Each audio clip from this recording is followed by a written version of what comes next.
할렐루야. 말씀을 함께 보겠습니다. 마가복음 14장 15절. 자, 우리 찾으시면 한 목소리로 함께 봉독하겠습니다. 그러므로 자리를 펴고 준비한 큰 다락방을 보이리니 거기서 우리를 위하여 준비하라 하시니. 아멘. 마가복음 48번째. 오늘 제목은 순환의 때가 시작되다. 두 번째입니다. 자, 오늘은 12절에서 16절까지 이야기를 통하여서 함께 은혜를 나누고자 합니다.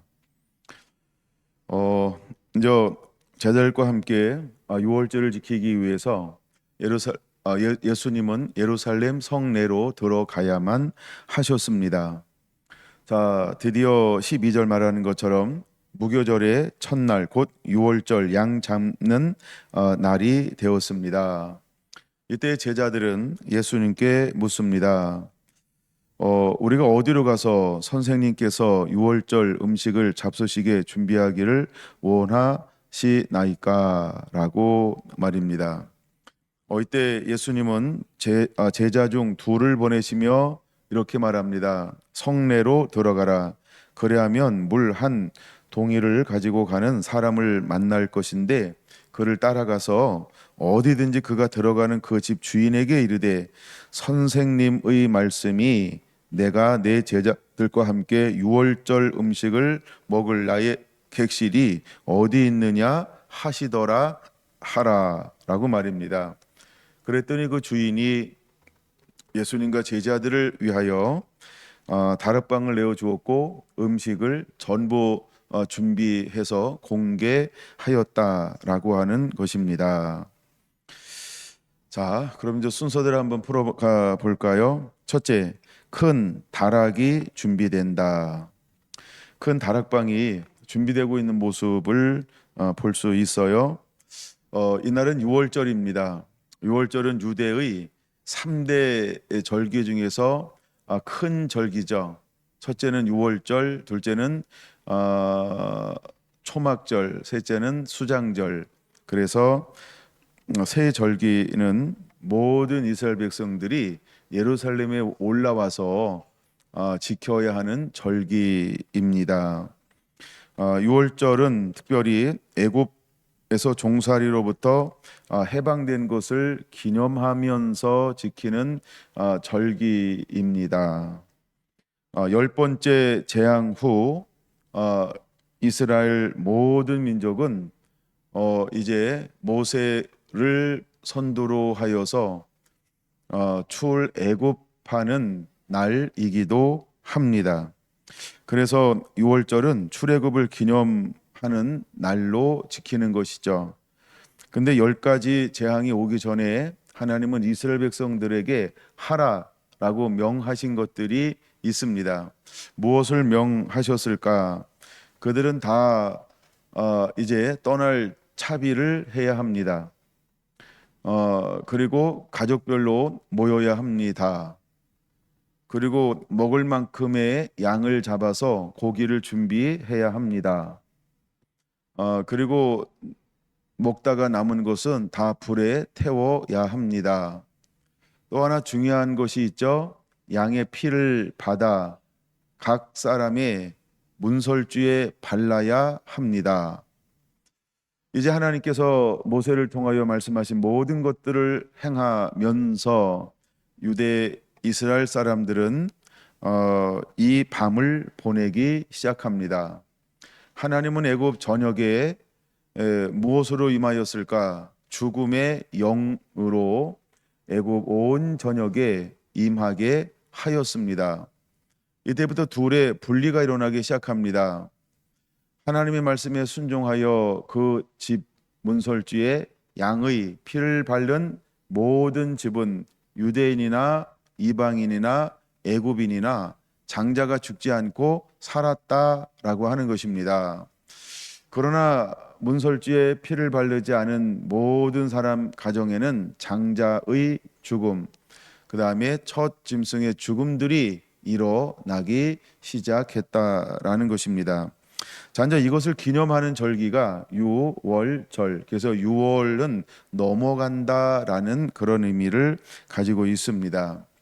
자, 근데 예수님께서 드디어 유월절, 무교절, 이제 어린 양이 되어지시기 위해서 십자가를 지기 위해서 피 흘려 죽으시고 모든 죄를 담당하시기 위하여 이날 이제 어린 양이 되는 그런 날이기도 합니다.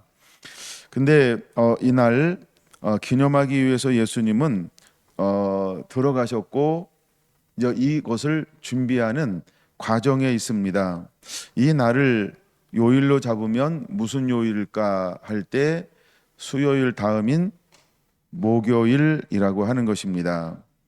그래서 이 날은 목요일이었습니다. 이제 목요일 하루 동안에 어떤 일들이 일어나는가?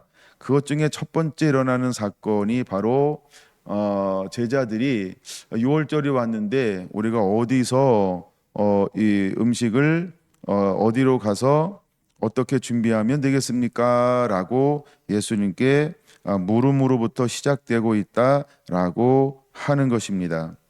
여러분, 6월절은요 첫사람 아담의 죄를 파쇄하기 위하여 예수님께서 십자가의 길을 걷는 날이기도 합니다. 이날은 죽음에서 생명으로 옮겨지는 날인 것입니다. 여러분들이 고린도전서 15장 45절에서 49절을 참고하시면서 그 부분들을 좀 더 찾아보게 되기를 원합니다. 그리고 이제 두 번째, 이날 예수님은 성만찬을 한 날이기도 합니다. 성만찬은 떡과 포도주를 나누며 먹고 마시는 날입니다. 이것은 무엇을 의미할까? 바로 예수님의 몸과 피를 의미하는 것입니다. 마태복음 26장 26절 28절 이것을 먹고 마심으로 나를 기념하라라고 말씀하시면서 이제 성만찬의 의미를 무엇으로 가져왔냐 하면 우리가 이제 천주교에서 쓰는 용어가 성체 이런 용어가 있어요. 몸의 거룩함 살, 그다음에 거룩한 피. 그래서 예수님의 죽음으로 어린 양이 되어 피를 흘림을 통하여서 유월절 어린 양이 되어 주시는 날, 이것이 바로 성만찬인 것입니다.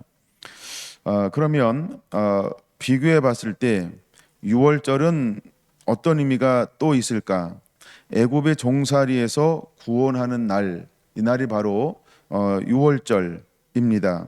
10가지 재앙, 즉 그들의 모든 것을 신들을 파괴하고 그 다음에 모든 그들의 우상들을 파괴하며 심판하는 날, 이것이 바로 10가지 재앙인 것입니다. 근데 마지막 재앙을 하면서 하나님은 이스라엘을 애굽에서 나오도록 명령하고 있습니다. 성만찬은 어떤 의미를 가지고 있을까? 예수님이 사단의 권세를 깨트려 버리기 위하여 십자가를 지는 날, 그것을 기념하기 위하여서 예수님의 몸과 피를 상징하는 떡과 포도주로 함께 나누는 그런 날이 성만찬인 것입니다. 여러분, 이 음식은 어떻게 준비했을까? 6월절은요 모든 백성에게 같이 분배하여 먹게 했습니다. 그리고 양껏 먹고 남은 것은 전부 불에 태우라 말씀하셨습니다.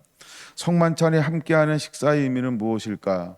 예수님은 신앙의 공동체, 그래서 공동체의 결속을 만들어주는 그런 마지막의 만찬을 하고 계셨던 것입니다. 여러분, 이들의 음식은 어떻게 준비되어지고 또 먹어야 할까? 예루살렘 성내에서 먹는 것이 예법입니다. 그래서 6월절을 오면 모든 남자들이 예루살렘 성으로 모여드는 이유가 이것이 모든 음식은 예루살렘 성내에서 먹어야 하기 때문인 것입니다. 그래서 말씀에 그렇게 말하고 있죠. 예루살렘에 들어가라고 말합니다. 예루살렘에. 그래서 거기서 먹는 것이 예법이라고 하는 것입니다. 그래서 예수님께서 그 성중에 들어가서 이제 거기서 먹을 것을 준비하라라고 말씀을 하고 있어요. 그 당시 이제 여러 가지 유월절을 지키는 관례와 예법과 간습이 있었는데, 첫째, 음식은 예루살렘 성에서 먹어야 한다, 이런 간습이 있었습니다. 두 번째, 장소 제공. 장소 제공은 명절 때 다른 지방에서 수많은 사람들이 올라오기 때문에 올라오는 나그네들을 향하여서 이제 무료로 집을 제공하는 것이 그 당시에 예법이었다라고 합니다. 예루살렘에는 여호수아를 통하여서 땅을 12지파에게 분배할 때 공동 소유로 어떤 지파도 소유가 되지 아니하고 12지파가 공동으로 소유하게 한 곳이 있었는데, 바로 예루살렘 성전을 중심으로 한 곳은 공동 소유로 분배가 되었다라고 합니다. 그래서 절기 때 올라오는 모든 사람들에게 돈을 받지 않고 장소를 제공하는 것이 관례였다, 전통이었다라고 말하고 있습니다. 그러면 장소를 어떻게 구했을까요? 왜냐하면 이날은 10배나 더 많은 사람들이 몰려올 것이기 때문에 과연 이 장소를 찾는다라고 하는 것은 그렇게 상식적으로 쉽지는 않았을 것입니다. 오늘 우리에게도 맛집만 가면 웨이팅은 기본이 된 것처럼 아주 이르거나 아주 늦게 가거나 뭐 약간 기다려야 되는데, 이때 하루 그날 다음 날 방을 구하고 있는 겁니다. 과연 이것이 어떻게 이루어질까? 뭐 우리야 성경을 읽어서 그냥 문제없이 준비됐네, 이렇게 쉽게 생각할 수 있지만, 거기에는 놀라운 하나님의 은혜와 역사가 움직이고 있다는 것을 우리가 다시 한번 깨달았으면 좋겠다, 말씀을 준비하면서 그런 생각을 한번 해봅니다. 자, 장소를 어떻게 준비했을까? 순례자들에게 방을 준비하는 것은 그리 어려운 일은 아닙니다. 왜냐하면 예법과 관례와 전통이 있어서 절기 때 멀리서 올라온 사람들에게 방을 내주고 숙소를 내주고 함께 기거할 수 있도록 배려하는 것이 관습이었기 때문입니다. 그런데 그 다음에 음식은 어디서 구했을까요? 예수님의 제자들은 그 당시 그 문화에서 어떤 취급을 당하고 있었을까? 제자들은 유대주의자들 때문에 방을 구하는 것이 쉽지 않았을 것입니다. 그 이유는 한번 성경을 한번 찾아볼까요? 요한복음 9장 22절입니다. 요한복음 9장 22절 이렇게 표현하고 있어요. 요한복음 9장 22절 찾으셨나요? 그 부모가 이렇게 말한 것은 이미 유대인들이 누구인지 예수를 그리스도로 시인하는 자는 출교하기로 결의하였으므로 그들을 무서워함이로라. 그리스도를 시인하는 자는 이미 사회법으로 어떻게 가교를 했다고요? 출교시키기로 가교를 했다라고 하는 것입니다. 그러니까 이런 사회 분위기 속에서 예수님과 그의 제자들을 집으로 영접한다라고 하는 것은 결코 쉽지 않은 일이었다라고 하는 것입니다. 출교라고 하는 것은 어떤 의미가 있을까라고 할 때, 그 공동체에서 두 가지 이제 형벌로 주로 했다라는 기록이 있는데, 하나는 30일 동안 성전을 회당을 출입할 수 있도록 그 많은 이제 벌을 내리는 거죠. 또 하나는 그 위중에 따라서 무기한으로 회당에 출입하지 못하도록 명령했다라고 하는 겁니다. 그럼 단순히 회당을 출입하지 못한다라는 개념은 어떤 의미가 있냐면 유대 사회 공동체에서 제해버린다, 이런 의미가 있는 것입니다. 이것이 출교라고 하는 의미인 것입니다. 그러니까 너는 유대인이 아니야, 그래서 회당에 들어올 수 없어, 회당에서 일어나는 모든 공동체에 일어나는 대도사에 너는 참여할 수가 없어. 예배도 참여할 수가 없고, 그러니까 예배도 참여할 수 없으니까 절기도 참여할 수 없고, 이거는 어떻게 보면 사형 선고를 내리는 것과 같은 그런 법을 만들었다라고 하는 것입니다. 이것이 바로 출교라고 하는 그런 의미를 가지고 있는 것입니다. 그렇기 때문에 예수님과 그 제자들에게 방을 제공한다, 이것은 쉽지 않은 그런 문제였다라고 하는 것입니다. 여러분, 장소를 구할 때 어떻게 장소를 구했을까? 순례자들로 가득한 바로 전날이었습니다. 14장 12절을 보면 뭐라고 표현하고 있냐면 이렇게 말하고 있죠. 무교절 첫날 곧 유월절 양 잡는 날에 제자들이 예수께 여짜오되 우리가 어디로 가서 선생님께서 유월절 음식을 잡수시게 준비하기를 원하시나이까? 라고 물었다라고 하는 것입니다. 근데 여기 이제 하나의 단어가 하나 나오는데 선생님이라는 표현이 하나 나옵니다. 이거 잠시 후에 좀 더 해석을 해드리고요. 근데 제자들이 이 문제를 가지고 스스로 무엇인가를 한 것이 아니고 어떻게 했다라고요? 예수님께 묻기 시작했다라고 하는 것입니다. 그럼 여러분, 우리가 어떤 일을 만날 때 여기서 하나 배워야 하는 것이 있습니다. 그게 무엇일까요? 아주 일상적인 것 같은 관례적인 일처럼 보인다 할지라도 제자들이 무엇을 했다고요? 예수님께 물었다라고 하는 것입니다. 모든 것은 무엇으로 시작해야 할까요? 예수님께 물음으로 시작되어야 한다라는 것을 보여주고 있는 것입니다. 그러므로 우리도 어떤 일이 벌어졌을 때 먼저 묻는 것이 습관이 되어야 한다라는 것입니다. 여러분, 이 사항이 얼마나 급박하고 그 다음에 우리들을 받아주는 사람이 없고 우리가 들어갈 데가 없고 성내에 우리를 환영하는 사람이, 공개적으로 환영하는 사람이 없었을 때, 우리 힘과 능으로 할 수 없는 상황이 왔을 때 제자들이 제일 먼저 취한 방법은 무엇이냐 하면 예수님께 묻고 있다라고 하는 것입니다. 그랬더니 예수님께서 어떻게 말씀을 하고 있냐 하면 예수님께서 13절 14절에서 이제 어떻게 하라고 하는 행동 명령을 내리고 있는 것을 볼 수 있습니다.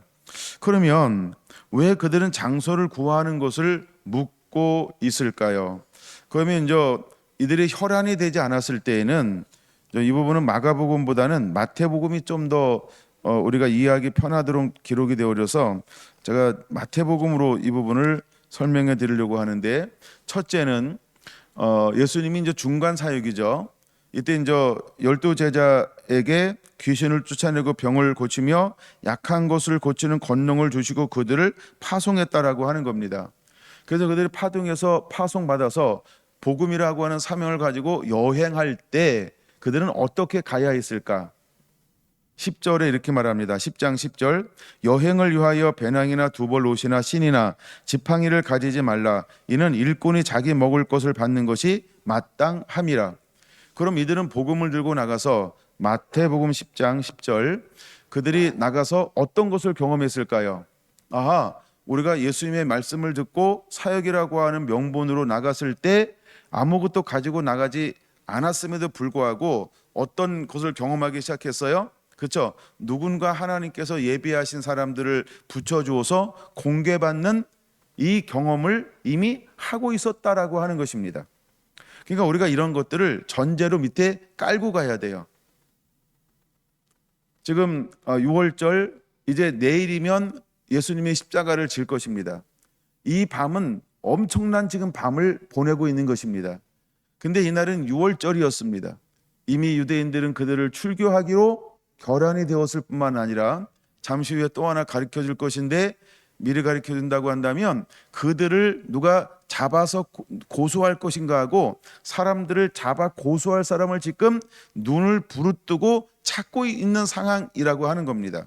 근데 이런 상황에서 6월절을 지키기 위해서 성내로 들어가야 하는데, 그리고 그가 묵을 수 있는 방을 제공하는 자가 있어야 하고 음식을 준비해야 하는데, 음식을 준비할 때 어떻게 준비하냐면 양은 특별한 양이어야 합니다. 대제사장에 의해서 이제 그 절차대로 잡은 순결한 양, 그거를 먹는 겁니다. 아무 고기를 먹는 게 아니고. 예, 그래서 그거를 하는데 이것을 누가 준비할 것이냐, 이걸 어떻게 할 것이냐, 이거는 결코 우리의 방법으로 쉬운 부분은 아니었다는 것입니다. 근데 그런 아주 급박하게 돌아가는, 그 다음에 굉장히 우리의 힘과 능으로 불가항력적으로 보여진 이 상황 속에서 예수님은 이 부분을 어떻게 돌파하고 있는지가 오늘 본문에 기록되어져 있는 것이고, 근데 제자들은 이미 이 상황을 보기 전에 예수님께서 추수를 위해서 둘씩 짝을 보내어 파송하면서 이미 이들은 어떤 경험을 가지고 있는가, 지금은 어떤 경험을 가지고 있는지를 먼저 보여주는 것입니다. 근데 그들이 마태복음 10장 10절에 여행을 위하여 배낭이나 두보롯이나 신이나 지팡이를 가지지 말라, 이는 일꾼이 자기의 먹을 것을 받는 것이 마땅하니라. 그러면 이 법칙이 제자들에게도 해당이 됐지만 가장 급한 시련과 환난과 고난이 왔고 좁은 문이 왔을 때에도 여전히 하나님의 은혜를 베푸시면 이 은혜는 10절에는 동일하게 베풀어진다. 우리가 이 믿음을 취하게 되기를 원하는 마음으로 이 부분을 좀 더 강조하는 것입니다. 그리고 이렇게 말합니다. 11절, 어떤 성이나 마을로 들어가든지 그 중에 합당한 자를 찾아내어 너희가 떠나가기까지 거기 머물라 라고 말합니다. 네, 거기 머물라 라고 말합니다. 그럼 이것은 예수님께서 미리 준비하신 것인지, 아니면 예수님께서 예지적인 능력을 가지고 물 한 동이를 두고 가는 한 사람이 있을 것이다, 야 그를 따라가, 그리고 그 주인에게 청하여서 누가 선생님이 라고 표현합니다. 마가복음에 보면 그를 뭐라고 소개하라고요? 선생님의 말씀이, 마가복음 14장 14절, 선생님의 말씀이 내가 내 제자들과 함께 유월절 음식을 먹을 나의 객실이 어디 있느냐 하시더니, 그랬더니 그 주인이 알아듣고 어떻게 했다? 객실로 내주고 먹을 음식도 준비해 주었다라고 하는 것입니다. 그럼 이것은 예수님의 예지적인 능력이냐, 아니면 미리 예수님이 준비했는데 그 주인을 보호하고 제자들을 보호하고 자신을 보호하기 위해서 이렇게 한 것이냐, 뭐 약간 이런 논란이 있을 수 있죠. 그럼 이것을 우리가 어떤 식으로 바라볼 것이냐, 뭐 이건 굉장히 중요한 부분 중에 하나죠. 근데 저는 먼저 얘기했던 것처럼 이것은 예지적인 의미가 있다라고 보고 싶다라고 하는 것입니다. 이거는 예수님의 예지적인 능력이라고 하는 겁니다. 근데 이것을 먼저 설명하기 전에, 그럼 제자들과 함께 파송받아서 사역할 때 제자들에게 예수님께서는 어떤 식으로 사역할 것을 명령하셨다? 내가 복음 들고 가서, 아무것도 가지 말고 복음 들고 가서 어디든지 들어가서 너희를 영접하면 거기서 먹고 마시고 자라고 하는 것입니다. 근데 수없이 제자들은 무엇을 경험했을까? 복음을 들고 각처로 파송을 받고 나갔을 때 수많은 사람들이 어떻게 했던 것을 누렸을까요? 자기를 영접하고 대접하고 모든 필요를 함께 공유하며 채워주고 떠날 때까지 이런 수없는 것을 이미 제자들은 경험을 했다라고 하는 것입니다. 그러나 우리가 일상적인 삶 속에서 누렸던 크고 작은 것이 가장 위급할 때 우리에게는 무엇이 되어야 할까요? 이것 또한 상황적 차이만 있는 것이지 하나님의 은혜를 주시면 못할 것이 없다라고 하는 믿음으로 돌파할 수 있는, 흔들리지 않는 견고한 믿음이 우리에게 필요하다라고 하는 것입니다. 할렐루야. 우리가 그런 은혜들이 이 마태복음 10장에서 주어지게 되기를 원합니다.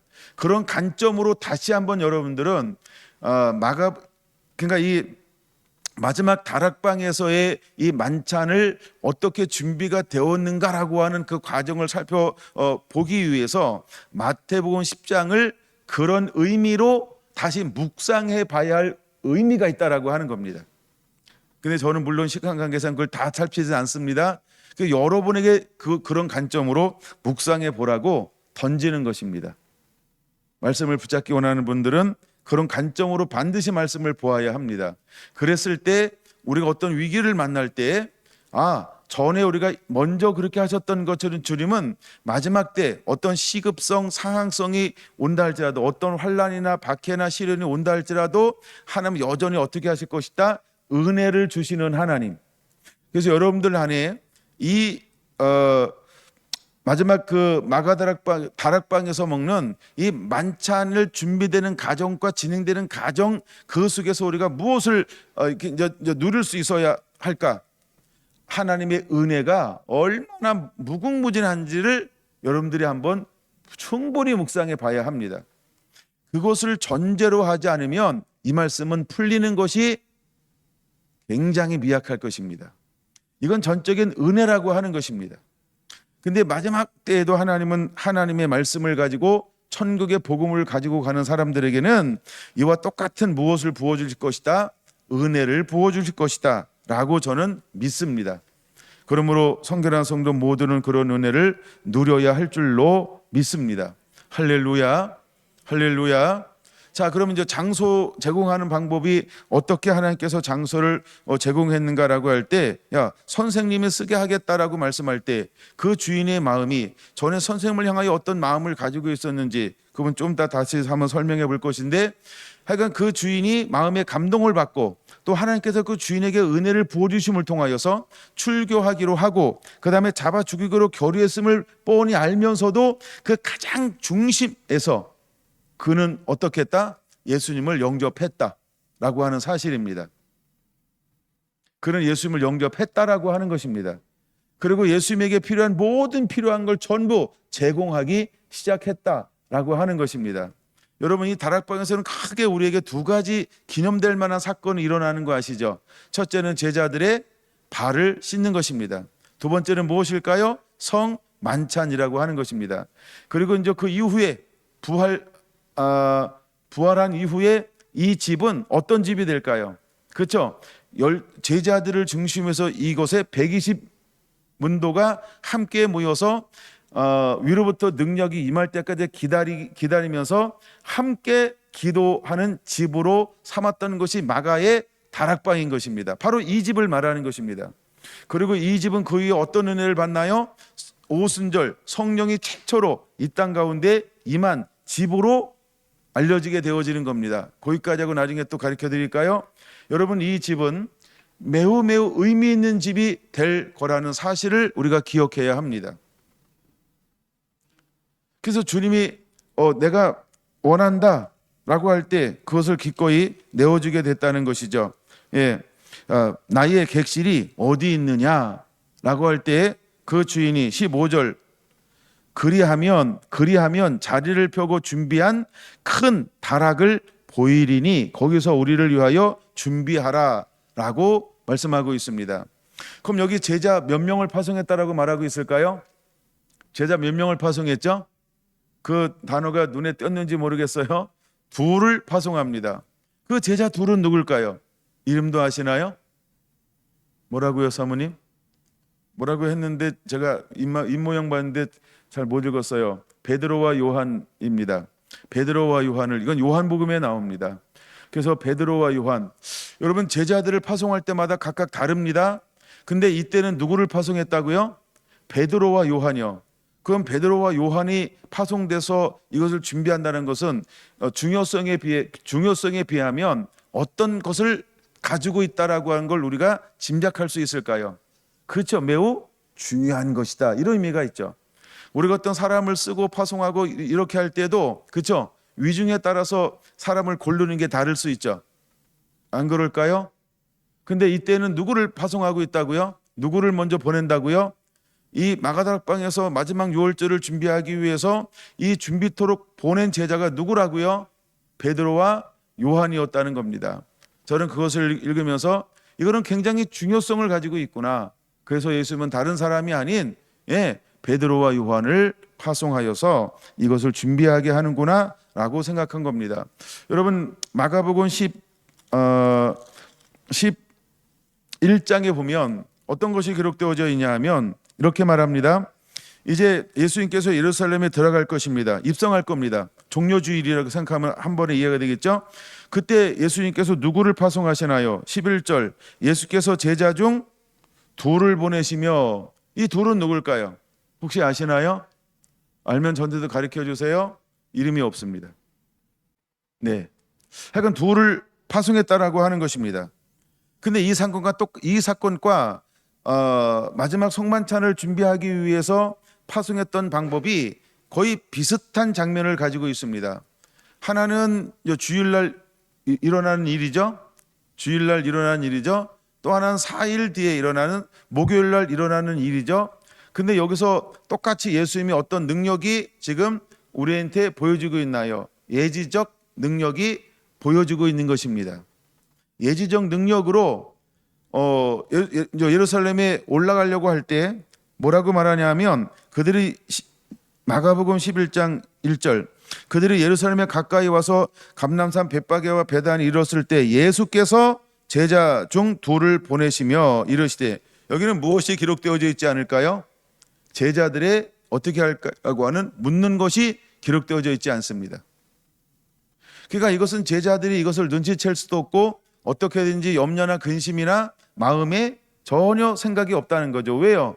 이것은 제자들하고 전혀 무관한 것이었기 때문에 그래요. 그러나 유월절을 지키는 것은 그들에게 늘 간섭적으로 지키는 것이었기 때문에 무엇이 준비 안 된 것을 그들은 그냥 아는 거예요. 우리를 환영하는 데가 없습니다. 우리가 들어갈 만한 데가 없습니다. 우리가 가서 먹을 만한 것이 없습니다. 묵을 데도 없고 어떻게 그걸 준비할 것도 없고 어떻게 해야 합니까? 그럼 이 질문은 무엇이 속한 질문일까요? 염려, 근심, 걱정. 이것이 섞인 질문이라고 하는 것입니다. 근데 나귀를 타고 들어간 것은 한 번도 나귀를 탄 적이 없으니 이것은 제자들이 먼저 설레발을 쳐서 먼저 물어볼 수 있는 영역은 아니라는 거예요. 그런 의미를 설명하는 거고, 그래서 이것은 그냥 누가 먼저 말씀하시는 거예요? 예수님이 제자 둘을 보내시며 예수님이 그냥 그들에게 명령하는 겁니다. 근데 제자에게 무엇이라고 말합니까? 마가복음 11장 2절 너희는 맞은편 마을로 가라. 그리로 들어가면 곧 아직 아무도 타보지 않은 나귀 새끼가 메어 있는 것을 보리니 풀어 끌고 오라. 만일 누가 너희에게 왜 이렇게 하느냐 묻거든 주가 쓰시겠다 하라. 그리하면 즉시 이리로 보내리라 하시니. 자, 이제 예수님께서 어떻게 해야 될 것을 먼저 말씀하셨어요. 그리고 제자들이 갔어요. 4절 본즉 정말 나귀 새끼가 문 앞에 어떻게 했어요? 메어 있는 것을 보았어요. 이것을 풀고 있습니다. 그랬더니 거기 있는 사람 중에 한 사람이 이 제자 둘에게 뭐라고 묻습니까? 나귀 새끼를 풀어 무엇하려느냐? 제자들이 예수께서 이르신 대로 말한데 이에 허락하는지라, 이렇게 표현하고 있습니다. 이것은 무엇을 말하는 거예요? 예수님의 예지적 능력이라고 하는 것입니다. 그럼 지금 예수님에게는 어떤 것이 있는 거예요? 하나님의 지혜와 총명과 명철을 주어서 그냥 아는 거죠. 이거 이제 예지적 능력을 하나님이 주어서 되어질 일들을 아는 것입니다. 그 다음에 그 나귀를 타고 예수님께서 예루살렘에 입성하는 것이 기록되어져 있는 것이고, 마가복음 14장에는 이제 예수님께서 방을 준비해야 하는데 이 방은 관례에 따라서 예법에 따라서 전례에 따라서 반드시 있어야 하는 것이라고 하는 겁니다. 근데 제자들은 아직도 때가 됐는데, 때가 지금 이제 저녁에 됐잖아요. 시간이 돼가는데 아직 어떻게 해야 되는지 너무 깝깝한 거예요. 그러니까 제자들이 먼저 예수님께 뭐 하는 거예요? 묻고 있다라고 하는 것입니다. 그럼 때때로 여러분 우리는요, 말하기를 주저하지 않아야 하는 것을 가지고 있어야 한다는 거죠. 때로는 우리가 예수님을 묻는 것은 어떤 의미가 아니면 예수님을 깨우는 거라는 거예요. 물론 예수님이 어떻게 할 걸 알아요. 근데 알매도 불구하고 하나님이 우리에게 요구하는 게 있어요. 그게 뭐라 그랬죠? 기도하라. 그래서 묻는다라고 하는 것은 어떤 의미가 있는 거예요? 예수님께 기도한다라는 의미가 같은 의미라는 것입니다. 이럴 때 예수님은 그들에게 어떻게 해야 할 것을 13절, 14절에서 말씀을 하고 있는 것입니다. 그때는 16절, 제자들이 나가 성내로 들어가서 예수께서 하시던 말씀대로 만나 유월절 음식을 준비하니라. 네, 그 다음에 젊에 그 둘을 데리고 가서 다 앉아 먹을 때에 예수께서 이르시되라고 말하면서 모든 것이 예수님께서 말씀하신 그대로 일사천리로 이루어지는 것을 경험하고 누리는 것을 볼 수 있는 것입니다. 자, 그러면 6월절 준비 과정은 어떻게 준비가 되어지느냐라고 하는 겁니다. 첫째, 두 제자를 파송했는데 두 제자가 누구였다? 베드로와 요한이었다. 성경은 누가복음 22장 18절 참고하시고요. 자, 예수님의 말씀에 순종하여 갔던 두 제자는 어떻게 되어집니까? 그 예수님의 말씀대로 이루어지는 것을 16절에서 경험하고 있는 것입니다. 근데 누구를 만났어요? 실제로 물동이를 메고 가는 한 사람을 만났어요. 그럼 이 사람은 남자일까요? 여자일까요? 물동이를 메고 가니까, 그렇죠? 여자이면 안 물어보죠. 남자였다는 것입니다. 이건 제가 이제 자료를 참고하는 겁니다. 근데 남자가 이제 물동이를 메고 가는 거예요. 그럼 보통 일반적으로 물동이는 누가 메고 가나요? 여자가. 그러면 물동이를 딱 메고 가면 쭉 보면 누굴 찾으면 돼요? 남자. 그럼 눈에 쉽게 띌까요? 안 띌까요? 쉽게 띄겠죠. 왜? 보통 물동이를 지고 가는 사람은 여자라고 하는 것입니다. 근데 여기서 쓰는 언어는 누구를 말하고 있냐 하면 남자에게 쓰여지는 언어를 사용하고 있다는 것이죠. 안드로포스라는 단어를 씁니다. 안드로포스는 남자를 지칭하는 언어라고 합니다. 그래서 남자를 찾아라라고 하는, 물동이를 지고 가는 남자를 찾아라라는 것이죠. 예를 들어서 요한복음 4장 7절에는 누가 물을 기르러 나왔을까요? 그렇죠. 사마리아 여인 이야기입니다. 요한복음 4장이니까 여자가 나왔습니다. 근데 여기에서는 예수님께서 물 한 동이를 지고 가는 사람을 찾으라, 그를 따라가라 라고 했을 때 그 사람을 누구로 지칭하고 있다고요? 남자로 지칭하고 있다는 겁니다. 그럼 제자는 베드로와 요한은 이것을 그냥 알아듣는 거죠. 같은 문화권에 있으니까. 그래서 쭉 봤는데 남자를 발견했어요.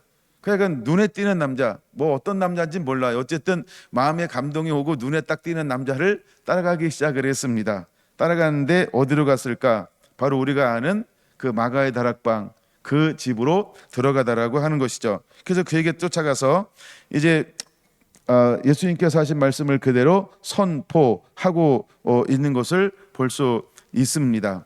그래서 그를 따라갑니다.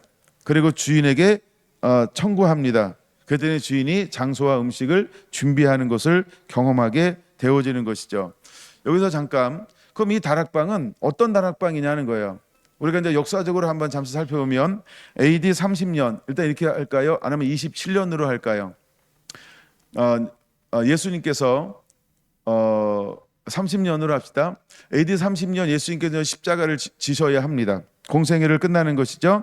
그때 처음 이 다락방이 예수님에 의해서 순종함으로 준비되어진 그 집으로 쓰임받는 것을 볼 수 있습니다.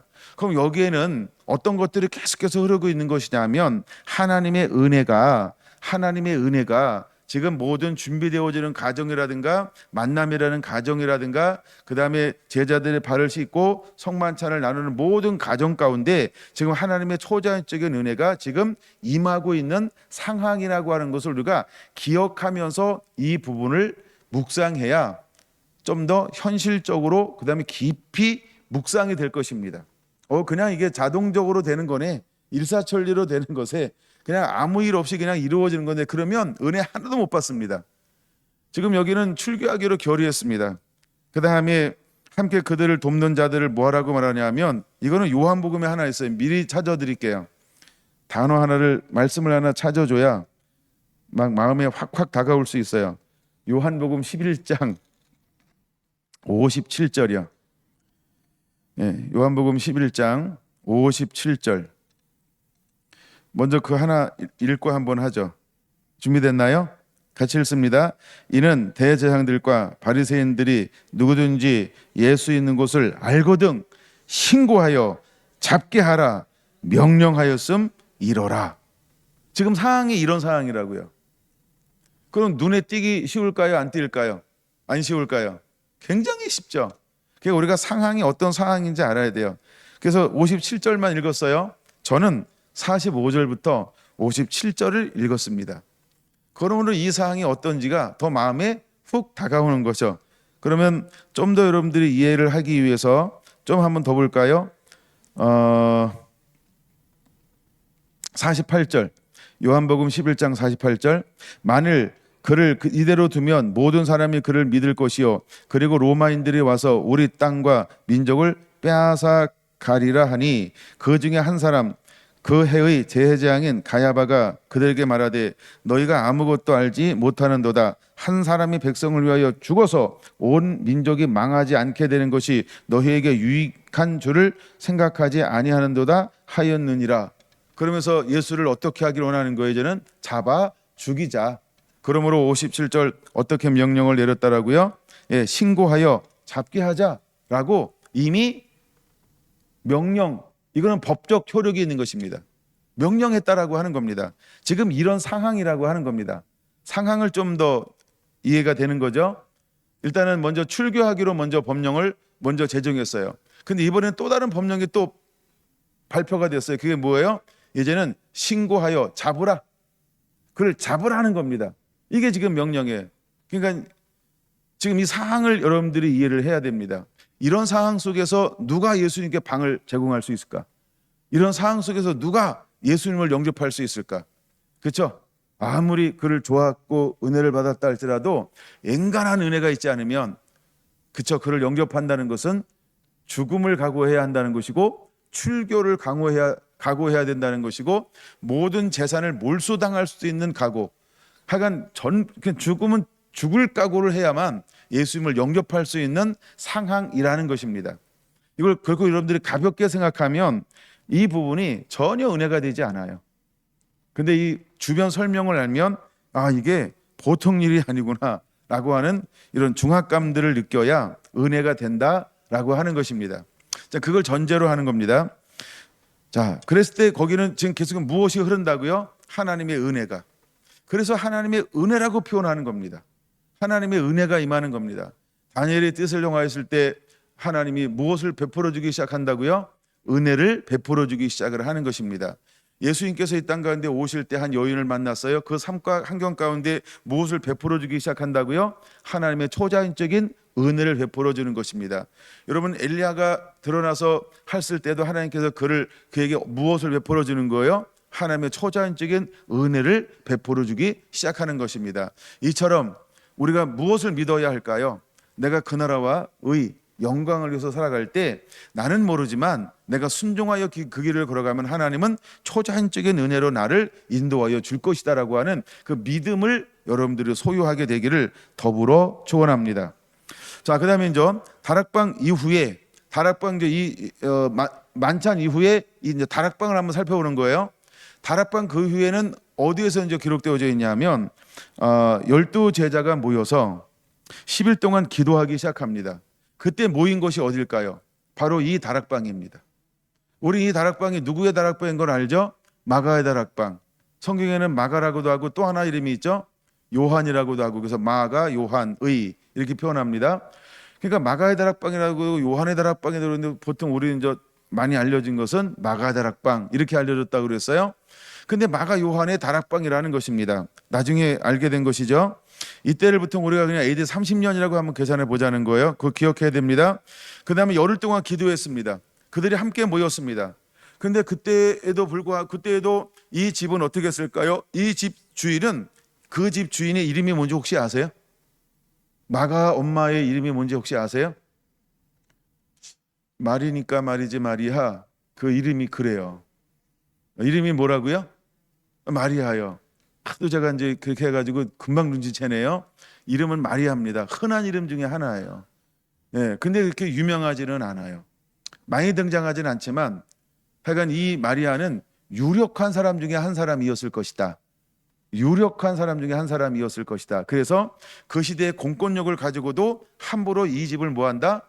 들이닥치지 못했다 하고 어떤 이런 것들이 좀 가능성이 보이는 것 같아요. 그 부분은 다음 시간에 좀 더 이렇게 제가 연구를 좀 더 해가지고 나눠드릴까 생각을 하고 있어요. 예, 조금 전 연구하다가 시간이 부족해가지고 다 못했어요. 하여간 뭐 근데 약간 제가 오늘 준비한 것까지는 좀 소개를 한다면 이런 부분들을 소개할 수 있어요. 그러면 성경에 마가의 생질로 소개되어지는 한 사람이 있죠. 마가의 생질로 소개되어지는 분이 있습니다. 그분이 누구일까요? 골로새서 4장 10절인데 바나바입니다. 바나바. 자, 바나바가 어디서 등장하나요? 사도행전 4장 36절. 바나바의 헌신, 자기의 소유를 팔아 구부로에서 굉장히 부유한 사람으로 살았어요. 근데 6월절에 와서 성령이 임함을 통하여 무엇을 받았어요? 은혜를 받았어요. 그러고 난 다음에 자기 소유를 다 팔아 사도들 발 앞에 갖다 주었어요. 근데 그는 나중에 어떤 위치까지 올라가나요? 그렇죠? 초대교회 최고의 위치까지 올라가요. 최고의 위치까지 올라가는 사람이 바나바라고 하는 사람입니다. 그때가 그럼 사도행전 4장은 AD 32년입니다. 그 다음에 사도행전 9장은 AD 37년입니다. 이미 이제 7년이 지난 거예요. 십자가 사건이 끝난 게 7년이 지났다고요. 근데도 여전히 이 집은 어떻게 하고 있다? 건재하고 있다. 그걸 보여주는 겁니다. 그러니까 어떤 가야바에 의해서 포교령이 내려졌음에도 불구하고 이 집이 예수님을 영접했어요. 예수님의 제자들을 품었어요. 그들을 섬기는데 이 집을 제공했어요. 그리고 초대교회 부흥이 일어난 장소가 이 집이에요. 이 집은 모든 그 초대교회 중심지예요. 근데도 불구하고 그 시대의 법이 이 집을 어떻게 했다고요? 어떻게 할 수 없었다고요. 그걸 한번 생각해 보라는 거예요. 왜 예수님은 수많은 사람이 있었는데 누구 집을 택하였을까요? 이 집을 왜 택했을까라고 하는 보이지 않는 배경, 이건 성경에서 말하고 있지 않아요. 이건 묵상해야만 나오는 거예요. 그냥 하나님이 왜 이 집을 택하였을까요? 그렇죠? 이 집은 마지막 때에 중요하게 쓰임받아야 하기 때문에 그렇습니다. 그래서 이 집은 베다니에 있으면 안 됩니다. 베다니는 어떤 동네라고 그랬어요? 가난한 집이요, 고통받는 곳이라고 그랬어요. 그러니까 가난한 사람들이 있는 곳에 가면 개혁을 할 수가 없어요. 변화를 만들어낼 수가 없어요. 그런 의미에서 예수님은 이번에는 어떤 집을 선택한 거예요? 유력한 집, 가문이 뭐랄까 이렇게 화려한 집, 예, 권력 있는 집, 힘 있는 집, 그러니까 그 한마디로 유력한 집을 예수님은 선택하신 거예요. 그 이유를 우리가 알아야 돼요. 예, 그래서 이제 처음에 예수님을 영접한 수많은 사람도 있지만 예수님을 영접한 사내들이 공의원들, 관심을 갖는 우호적인 사람들이 몇 명 소개가 되어지고 있죠. 예수님의 시체를 가져간 사람, 그다음에 예수께 나와서 질문한 사람, 요한복음 3장에서 이름은 여러분들이 아시나요? 하여간 이렇게 니고데모도 있습니다. 그런 것처럼 이런 사람들을 일부러 성경에는 노출시키고 있는 거예요. 그 다음에 남자들도 도왔지만 사도행전을 보면 어떤 사람들이 사도 바울의 사역을 함께 돕는 이제 역할들을 하나요. 그렇죠? 총독의 어떤 백부장들의 이런 유력한 여인 부인 사람의 부인들이 은혜를 받아서 함께 조력하고 협력하는 것들을 보여줍니다. 복음은 가난한 자들만 통해 되는 게 아니고요, 부유한 사람만 통해 되는 게 아닌데 하나님은 둘 다 사용하신다라고 하는 것입니다.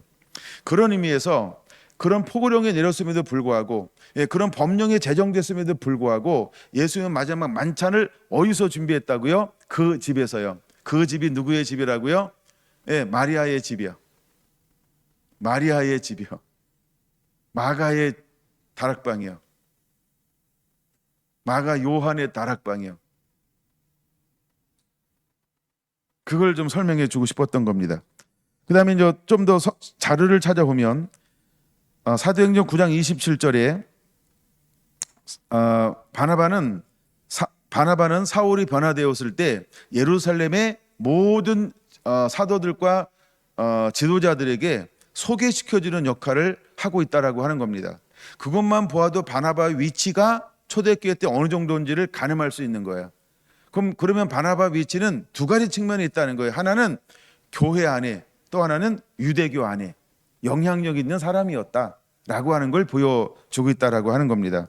그 다음에 사도행전 11장은 AD 43년입니다. 이미 이제 십자가 사건이 지난 다음에 13년 전에 일어난 13년 후의 일이죠. 그 안에 안디옥에 수많은 기독교인들이 증가가 되기 시작합니다. 그럴 때 예루살렘에서 공식적으로 안디옥에 파송한 지도자가 누굴까요? 바나바를 파송하는 겁니다. 그래서 나중에 13장 1절 가면 안디옥 교회 지도자가 5명이 있죠. 그 중에 제일 먼저 이름이 기록된 사람이 누굴까요? 사도행전 13장 1절 바나바가 제 1순위에 올라갑니다. 누구보다 앞서서 기록되어져 있을까요? 그렇죠? 왕족보다. 그러니까 바나바의 위치가 어느 정도인지를 보여주는 거예요. 이 이야기를 하는 이유는 무엇이라고요? 마가의 다락방이 어떤 집인지를 여러분에게 설명해 주고 싶은 겁니다. 그래서 법이 손을 못 댄 거예요. 예수가 어느 집에 갔어? 누구 집에 갔다고? 마리아 그 집에? 여기는 손대기 힘든데. 그러니까 손을 댈 수는 있는데 그들도 무언가를 많이 걸어야 된다는 거예요. 그러니까 쉽게 손을 못 대는 거예요. 왜? 잃을 게 많으니까요. 그래서 초대교회 하나님이 중심지를 어디로 만들었어요? 그렇죠? 마가의 다락방을요. 이게 예수님께서 일하시는 방법이었다라고 하는 것입니다. 때로는 우리에게 그런 은혜를 베풀어 주실 걸 믿으시기 바랍니다. 할렐루야. 자, 이제 하나의 주제만 더 나누고 말씀을 마쳐볼까 합니다. 다시 이제 마가복음으로 돌아와서요. 여기서 이제 뭐라고 말하고 있냐 하면 14절에 이렇게 말합니다. 그 집 주인이 이르되 선생님의 말씀이 내가 내 제자들과 함께 유월절 음식을 먹을 나의 객실이 어디 있느냐 하시더라 하라. 그러면 그 주인이 예수님을 부를 때 무엇이라고 부르게 될 것이다라고 말하고 있다고요? 그렇죠. 선생님이. 그럼 여기서 왜 선생님이라는 단어를 쓰냐는 거예요. 이때 쓰는 선생님이라는 단어는 어떤 의미가 있냐는 거예요. 이것은 최고의 권위를 부여한 사람을 칭하는 단어라는 거예요. 다시 한번요. 최고의 권위를 부여한 사람을 부르는 칭호라고 하는 거예요. 어원은 디다스 칼로스라고 말합니다. 왜 선생님이라고 부르게 할까? 이것은 그 마가다락방의 주인의 그 사회적 위치가 어느 정도인지를 가늠할 수 있는 그런 용어를 지금 예수님이 사용하고 있다라고 하는 겁니다. 그래서 출교를 가결했다 할지라도 그는 두려워하지 않고 예수님을 영접할 수 있었고, 그 이후에 이제 모든 부활의 사건이 끝나고 나서 50일이 지나고 난 다음에 그 제자들이 왔을 때 그들을 영접할 수 있었고, 그 다음에 그들이 또 이제는 하루가 아니고요, 열흘 동안 언제 나갈지 몰라. 우리가 와서 이 집에 머물러야 때 기꺼이 그 마리아는 어떻게 했다고요? 집을 내어주었다. 그리고 거기서 120명이 그냥 주야장창 24시간 숙식을 했다. 근데 그것을 어떻게 했다? 말없이 충분히 케어할 수 있는 부와 명성을 가지고 있었다. 그 다음에 초대교회 성령이 임하였어요. 근데 그 집이 이제 나가야 되잖아요, 사람들이. 근데 성령이 임한 중심지가 어디라고요? 그 마가의 다락방. 근데 그들은 성령이 임한 동시에 들러 나간 게 아니라 어떻게 했다고요? 날마다 매일, 그쵸? 밤낮 모이는 집으로 이 여인은 자기의 집을 제공하기에 이르게 되었다. 근데 제자들이 성령이 충만하면 충만할수록 그 사회적 분위기는 어떤 분위기를 만들어 갔나요? 그렇죠? 이 위정자들은 그럼에도 불구하고 이를 갈죠.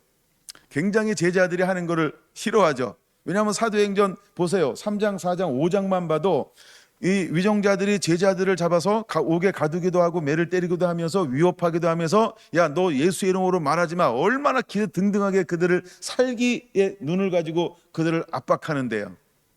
근데 여전히 그들은 어디에 머무르고 있었어요? 그 집에요. 그러니까 그 집의 권위와 위세가 그 시대에 무시할 수 없는 뭘 가지고 있는 거예요? 함부로 건들 수 없는 뭘 가지고 있는 거예요? 그렇죠. 물론 이 사람도 위기를 만날 수는 있겠죠. 그러나 그 정도에 버텨낼 수 있는 사회적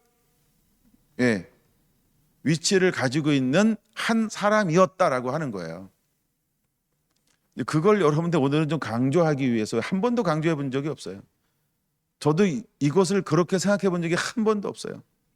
근데 계속 묵상하다가 그 생각을 드디어 묵상해내서 여러분에게 그 부분을 지금 전달하고 있는 거예요. 좀 공감이 되는 거죠? 그래서 선생이라는 단어를 사용하고 있다라고 하는 것입니다. 물 한 동이를 가져가는 사람, 그거 얘기했고요. 그 다음에 이제 마지막 하나, 장소를 제공했을 때 예수님은 그 집에서 특별한 두 가지를 행합니다. 뭐 이거는 그냥 살짝 하고 넘어갈 건데요. 특별한 의미는 무엇이냐 하면 바로 이거예요. 발을 씻고 최후의 만찬을 그 장소에서 하게 한다라고 하는 것입니다. 이거는 요한복음 13장에 잘 나타나 있어요. 발을 씻는 것은. 근데 발을 씻는 것의 의미, 그 다음에 두 번째는 성만찬. 근데 여러분 잘 보세요. 이 두 가지는 이례적인가요? 계속해서 멈추지 않고 진행되어져야 할 건가요? 그 특별한 일을 그 밤에 하고 있다는 거예요. 어디에서? 그 집에서.